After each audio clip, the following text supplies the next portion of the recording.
রাগের মাথায় আপনি সন্তানকে বললেন তুই মর, ফেরেশতারা বলল আমিন। তোর ভবিষ্যৎ অন্ধকার, ফেরেশতারা বলল আমিন। রেগে মেগে আপনি আপনার মেয়েকে বললেন জীবনেও তোর কপালে স্বামীর ভাত জুটবে না, ফেরেশতারা আবারও বলল আমিন। আচ্ছা, আপনি না সেই ব্যক্তি যে তার নিজের জীবনের চাইতেও সন্তানকে বেশি ভালোবাসেন? আপনি না সেই ব্যক্তি যে তার সন্তানের জন্য হাসতে হাসতে নিজের জীবনটাও দিয়ে দিতে পারেন?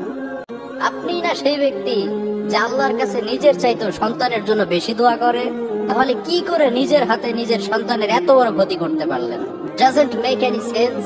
কমন সেন্স বলতে কিচ্ছু নাই আপনাদের? আপনারা কি জানেন না আপনাদের রাগের মাথায় বদদোয়া করাগুলো ফেরেশতারা আমিন বলে?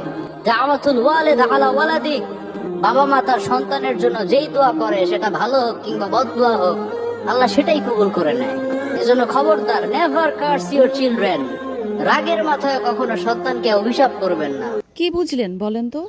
আমরা যারা হর হামেশা এই কাজগুলো করে থাকি, এরপর থেকে ইনশাআল্লাহ এরকম কাজ আর কখনোই করব না, প্রতিজ্ঞা করি।